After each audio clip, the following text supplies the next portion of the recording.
Now, looking more closely into, we've got the global perspective, what's happening more on the ground. So local governments have a role to play when it comes to electrification and providing charging infrastructure. And we have Melanie Davies, who is here to talk about accelerating the local government's transition to battery electric vehicles in WA.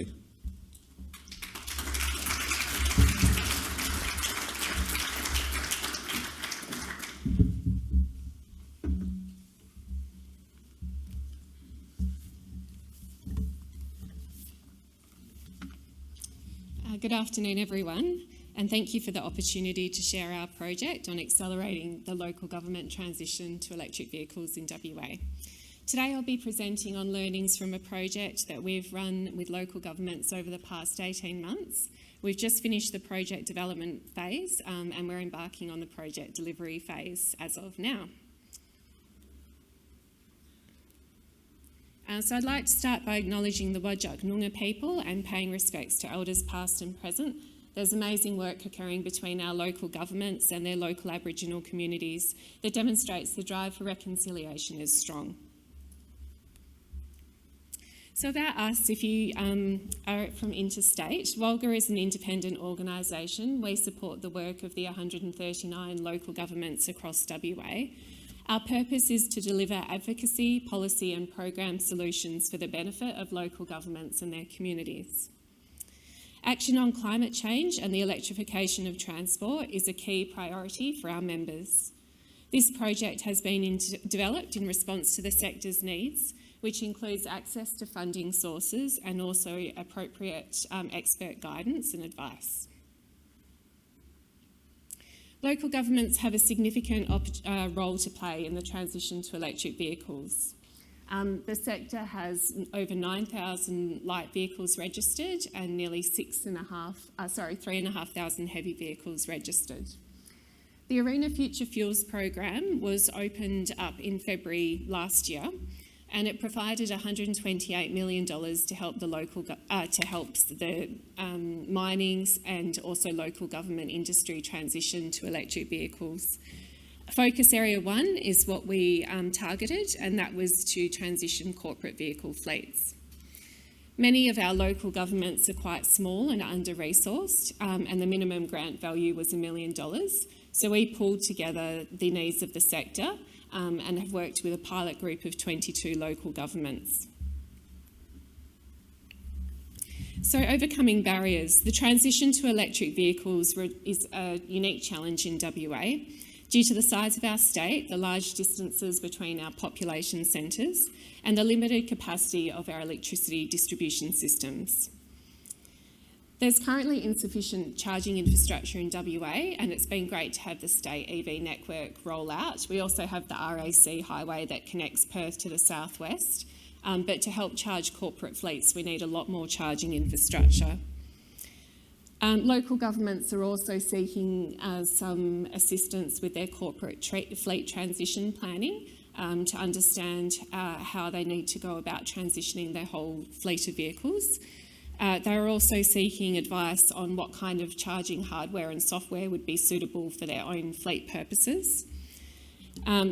There's also obviously the total cost of ownership gap between an ICE vehicle and an electric vehicle. Limited grid capacity, which is particularly an issue for our regional local governments. They were also asking for advice on corporate policy frameworks. So if a staff member has a corporate car allocated, how do we charge at home and who pays for that charging? Proof of concept in regional areas is a really big one. Our local governments in regional areas need to be able to demonstrate that this technology is suitable for the distances that they travel. And we need to ensure that our regional areas play a key role in the transition and benefit as well. So this picture here is from the Shire of Ashburton in Onslow, and this is in the far north of WA, and this is where we had a Tesla go this week as part of our Great Northern EV trial, and it really highlighted some of the challenges we have in transitioning these communities throughout regional WA. So in terms of what this project will deliver, we've got 7 regional local governments and we've got 15 metropolitan local governments. The project will secure funding for 105 charges. Most of these are AC charges and we do have a certain number of DC charges as well, which are limited at 60 kilowatt capacity. These local governments cover 58% of our state's population. The local governments themselves will be purchasing 129 battery electric vehicles, and that's their in-kind funding contribution to the program. The total project value is $12 million, and we've requested ARENA funding of $3.5 million.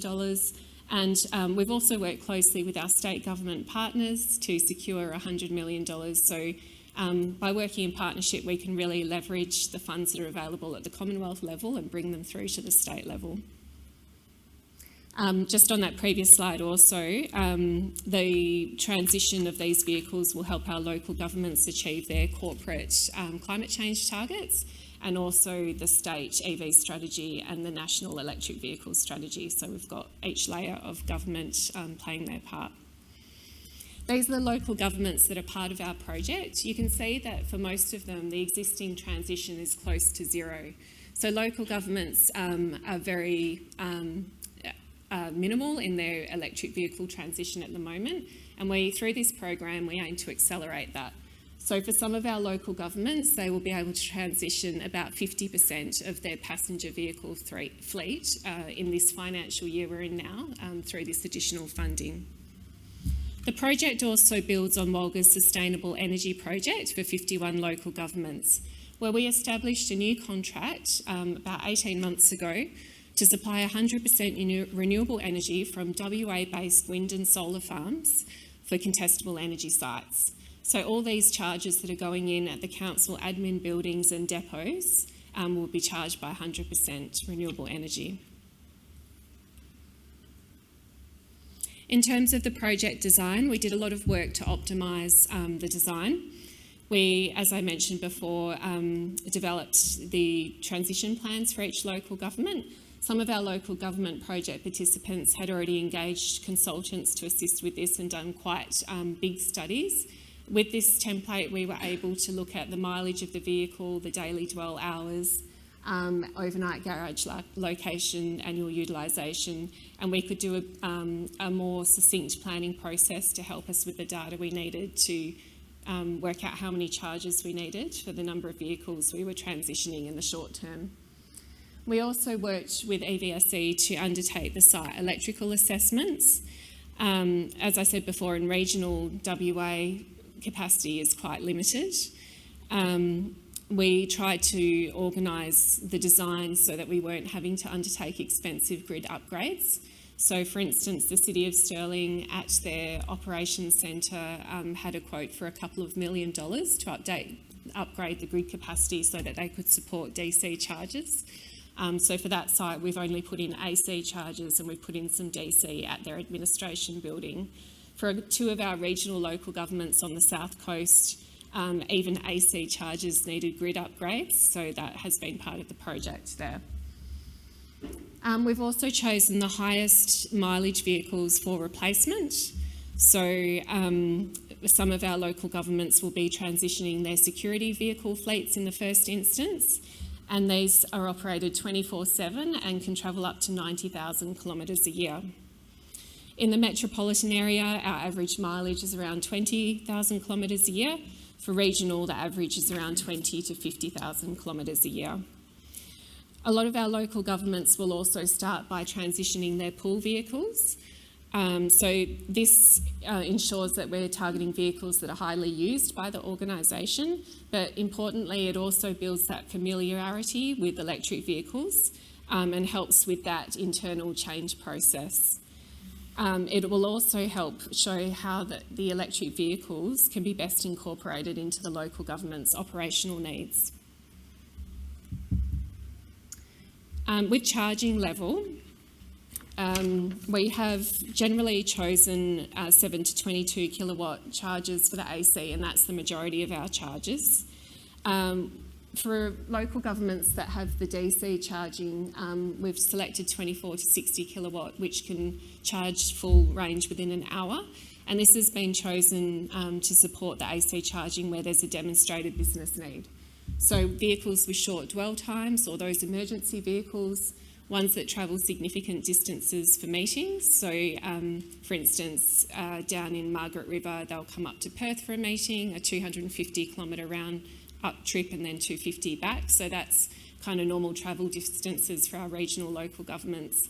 If we're moving into the Wheatbelt and Pilbara regions, there'll often be a 500 kilometre round trip for a single meeting. We're talking quite significant travel distances.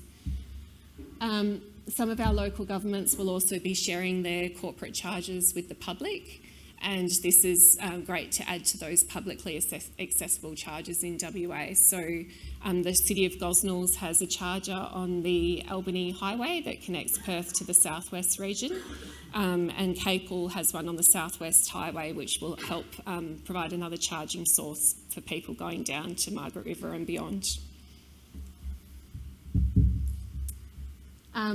The charges, even though they've been targeted to support the fleet transition in this financial year, that baseline infrastructure will help accelerate the ongoing transition of those corporate vehicle fleets. And most of our local governments that are part of this project have ambitions to go completely electric by 2030.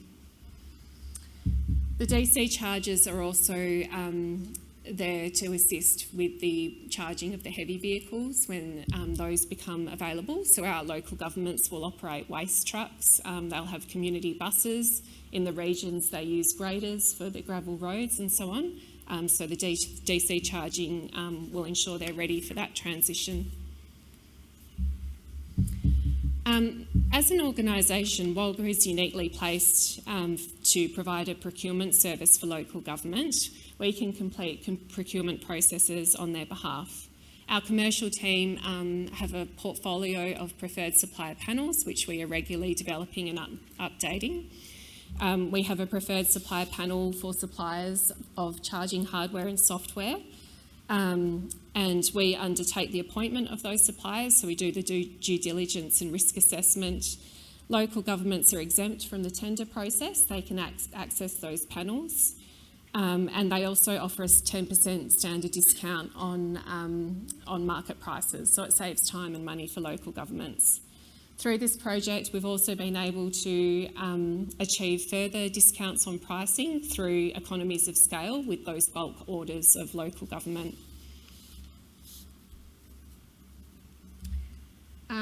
In terms of the selection of products for this project, we ran a comprehensive request for information process, and we had a panel with experts from the WA State EV network, consultants and also local government to help us select what hardware and software would be most suitable for fleet needs. With chargers, obviously, we were looking for those that are OCPP compliant, reliable, modular, and importantly, future-proof to allow additional chargers to be added to sites or charging levels over time.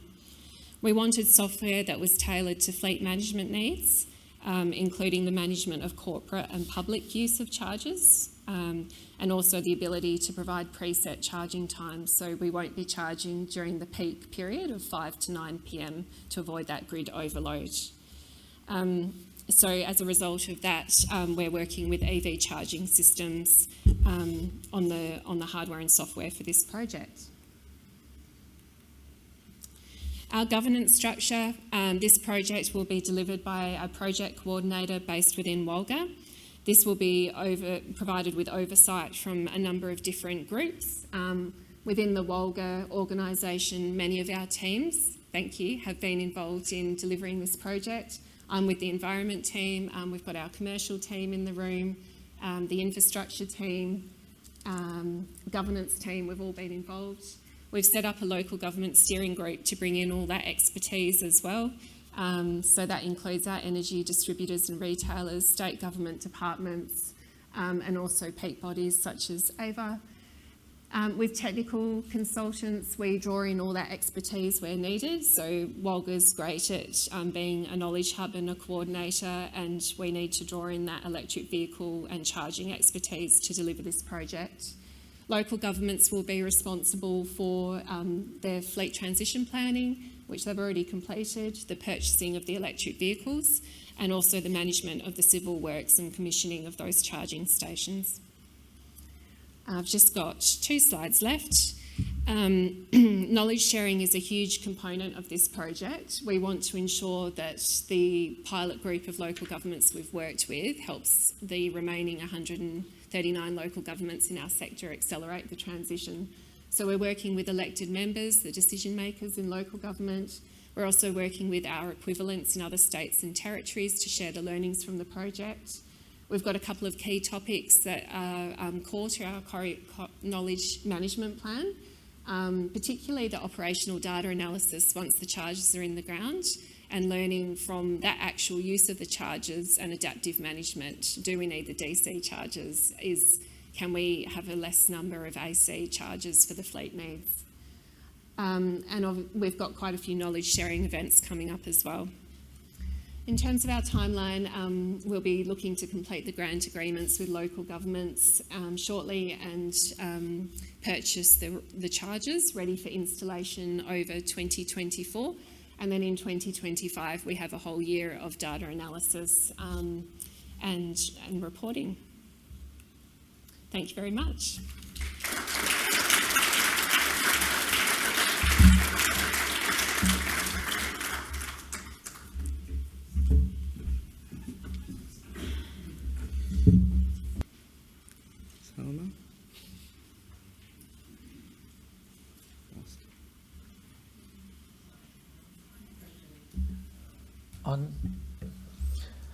There was a slide about 3 slides back, something about, can we go back a few slides? It's about the 3rd last slide.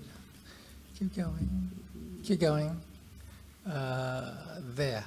There's a dot point there. What's that about? The hydrogen as these technologies become commercially available.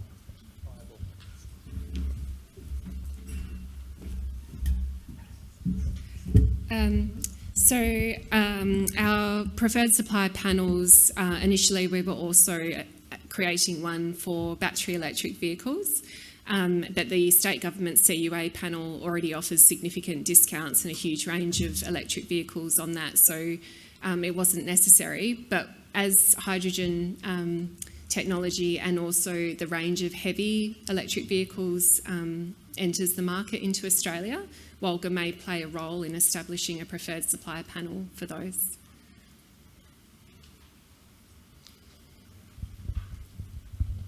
Thank you. My name is Helena. I work at the Norwegian EV Association, and my question is sort of twofold. First, I was wondering if the charging stations you're building are open to the public as well as the government. And then I was wondering about the DC stations and the capacity. Is that 24 to 60 kilowatts? Is that due to grid capacity, or is it that you see it as sufficient in terms of what you need for the fleet? Yeah. So out of the 22 local governments, 6 of them will have shared public use of chargers, accessible to the public throughout the day, and those will be at key facilities, so community centres such as aquatic centres, recreational centres, also at council administration centres where they're on those key access routes to the southwest and Wheatbelt region. In terms of the kilowatt capacity of the chargers, a 60 kilowatt charger will generally charge an electric vehicle to full within an hour. Most of our local governments' fleets at least have 2 hours in 24 hours where they will be on site, and we considered that was a sufficient speed of charging for operational needs.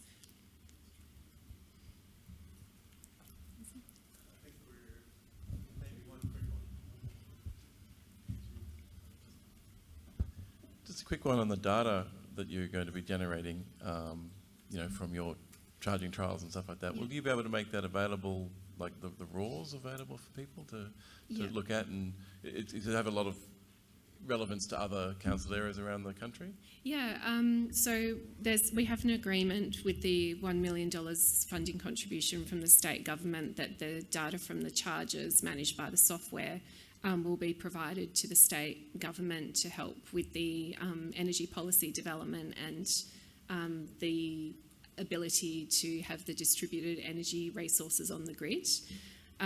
We'll also be analysing that for all local governments across WA to ensure that we're not, I think in some cases there's been over provision of charges based on what the fleet actually needs. So it will be really interesting to look at actual data compared to what we thought was needed with the charges. But in terms of how widely we will share that data, that's yet to be determined. Thank you.